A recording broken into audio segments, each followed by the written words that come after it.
Hey you, and welcome back.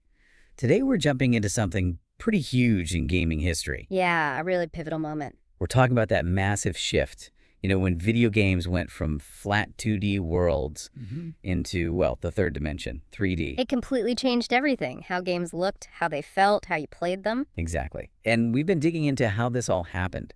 The goal today is to really unpack it, not just the visuals, but how it fundamentally changed gaming. We'll look at the very first attempts, those early sparks, then the big console wars, the 3D 264-bit era. Right, and see how those innovations still shape the games you play today. It's quite a journey. Ready to start? Let's do it.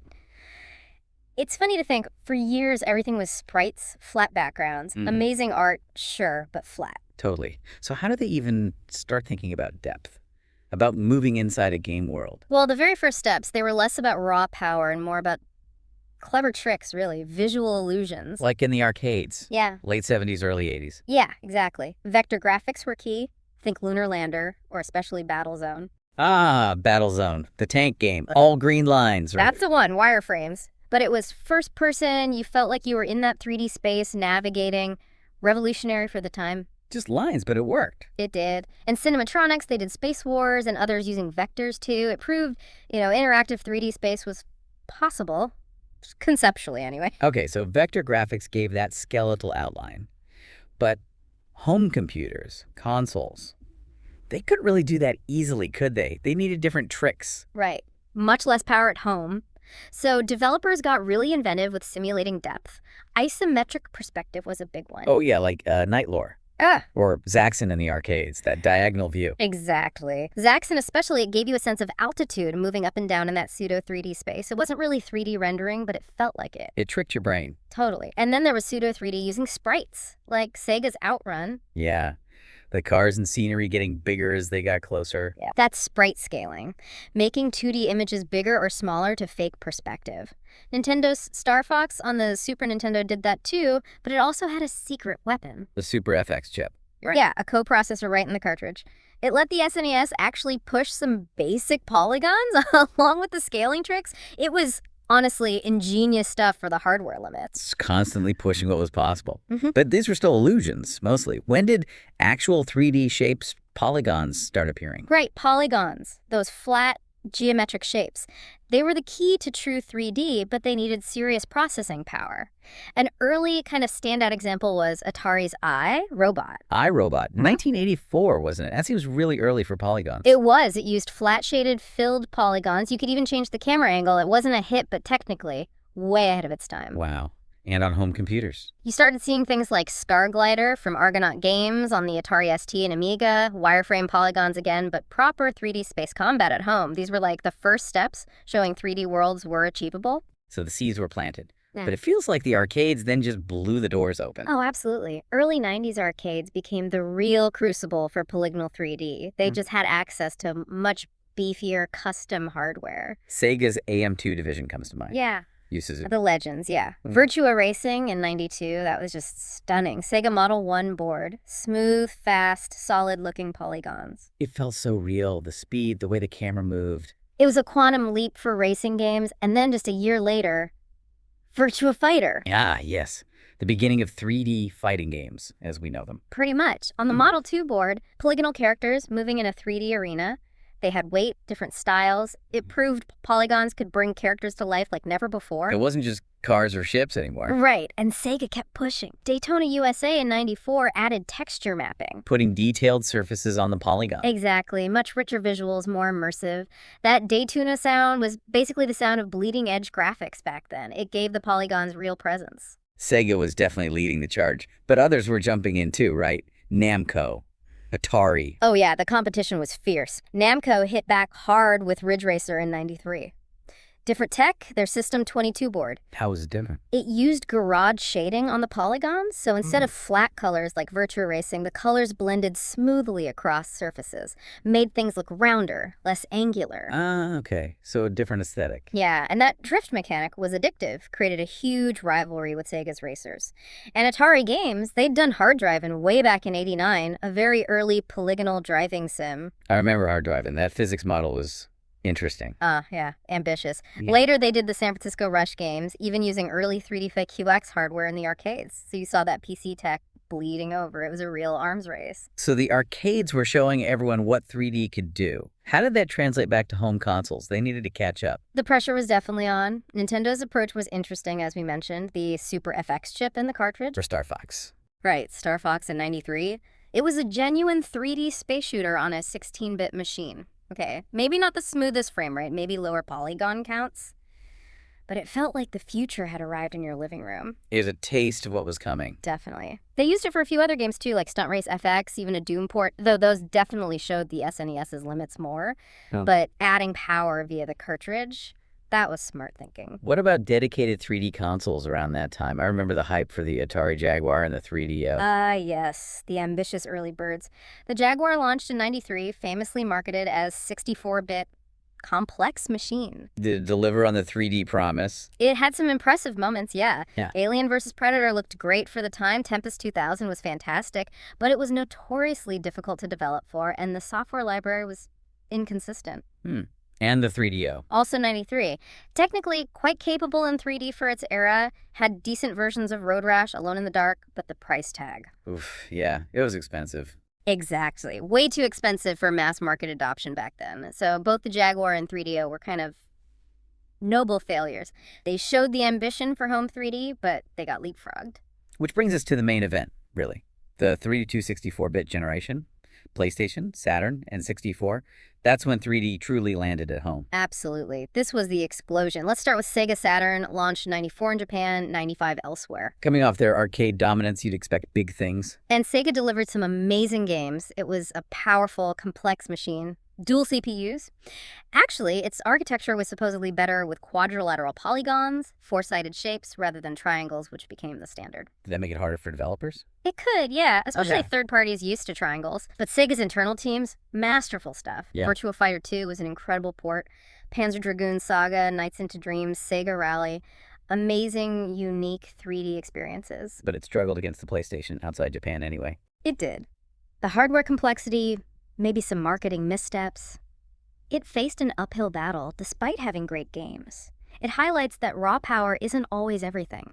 Developer friendliness matters. Which leads us to the newcomer that kind of conquered that generation. Yeah. Sony PlayStation. Right. Also launched 94 Japan, 95 elsewhere. Sony came in fresh, but they nailed it. The PlayStation was designed specifically for triangle-based 3D. Easier for developers. Generally, yes. More straightforward architecture. Plus, they went with CD-ROMs. Huge storage capacity, cheaper to produce games compared to cartridges. Get the advantages. Huge. And the games flooded in. Early Namco hits like Ridge Racer and Tekken showed off the 3D power right away. And then came the system sellers. Oh yeah, Tomb Raider. Lara Croft became a global icon. That game defined 3D action-adventure for many people. All about exploration and puzzles in 3D. Yep. Then Resident Evil. It used pre-rendered backgrounds, which looked amazing, with 3D characters on top, created this incredible, tense atmosphere. Survival horror was born. And the big one, Final Fantasy VII. The Megaton.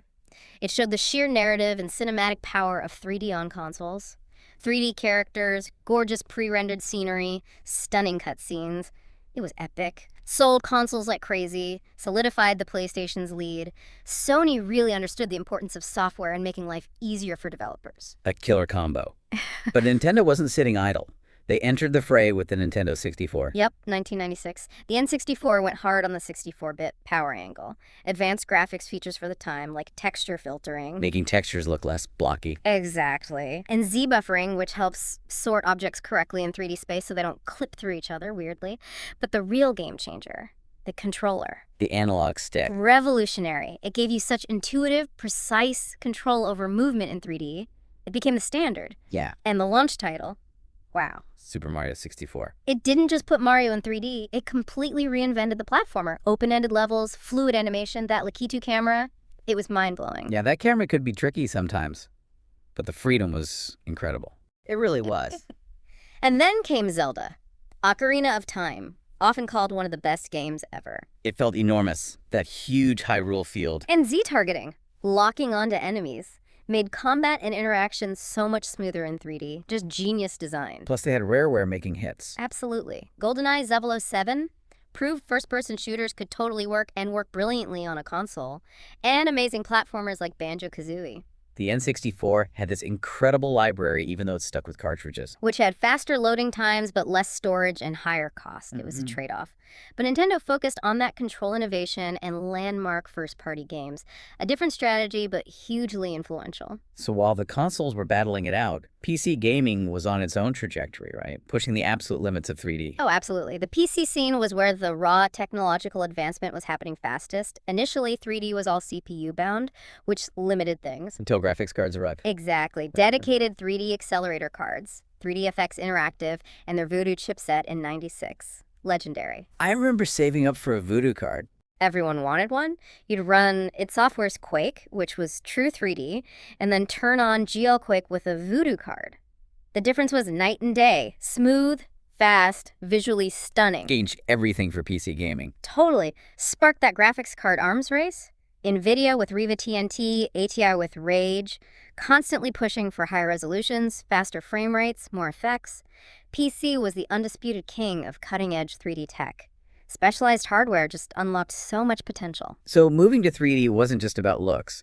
It forced developers to rethink everything about game design, didn't it? Completely. Take the camera, for instance. Huge challenge. In 2D, it's simple. In 3D, how do you follow the player, let the player control it, frame the action effectively? Mario 64's Lakitu camera tried to solve that. It did. Gave player control, mostly worked, sometimes fought you. Ocarina of Time's Z-targeting was brilliant for locking on, simplifying things. And some games just use fixed angles, like Resident Evil. Right. Created that cinematic, sometimes claustrophobic feel, built tension. But it could make navigation tricky. There was no single perfect solution. Everyone was experimenting. I definitely fought some early 3D cameras. But the trade-off was this incredible new sense of freedom, right?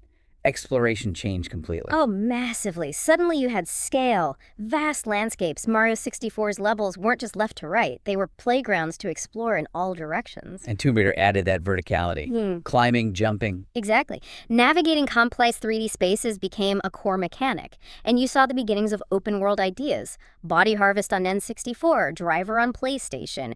Big 3D areas to roam around in. It shifted gameplay towards spatial discovery. Right, too. Fighting games weren't just 2D planes anymore. Right. Virtua Fighter, Tekken, positioning in 3D space, dodging, sidestepping became crucial, and first-person shooters. Huge transformation. Going from Doom's kind of 2.5D to Quake's true 3D. Monumental leap. Vertical aiming, looking up and down freely, changed tactics completely. GoldenEye showed how to make that work fluidly on a console controller, adding stealth, locational damage. So much more depth. It's like every genre had to reinvent itself for 3D. Pretty much. Platformers became about exploration and collection in big 3D spaces. Mario, Banjo.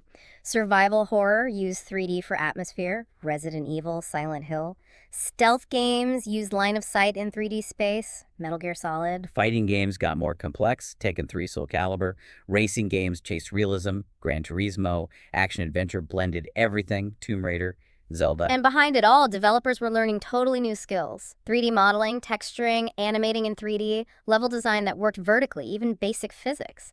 It was an explosion of learning and creativity. Which produced some absolute all-time classic games. Games that defined 3D. We should probably shout out a few more key ones. Definitely. We mentioned Doom for popularizing the FPS and Quake for true 3D and multiplayer deathmatch. Virtua Fighter and Tekken for 3D fighting. Super Mario 64 for defining 3D platforming. Tomb Raider for 3D action-adventure. Resident Evil for survival horror, Final Fantasy VII for showing the storytelling power. GoldenEye 007 for proving console FPS could rule. Ocarina of Time, just epic 3D adventure perfected. Metal Gear Solid for redefining stealth in 3D. And Half-Life on PC, revolutionizing storytelling within the FPS gameplay. Exactly, that list. These weren't just tech demos. They were brilliantly designed games that showed what 3D could mean for gameplay, for immersion, for storytelling.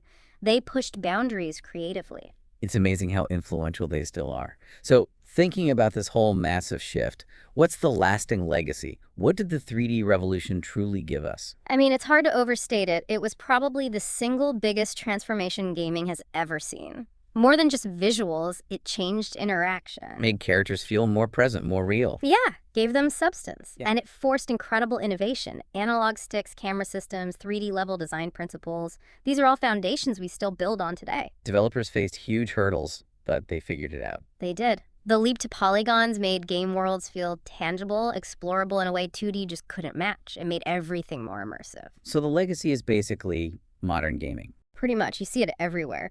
It was this incredible period of risk-taking, fierce competition, and pure creativity. It took gaming from a niche hobby to the cultural powerhouse it is now. It changed how we play, how we experience digital worlds. Absolutely. What an era. It's wild to trace that path from wireframes to the worlds we have now. Thanks for walking through that incredible transformation with me. My pleasure. It's always mind-blowing to look back at how quickly things changed then. And thanks to you, as always, for tuning in. Thinking about how profound that jump to 3D was. Yeah. What's the next dimension? What future shift do you think could fundamentally change interactive entertainment on that scale again? Something to ponder. We'll catch you next time for another exploration.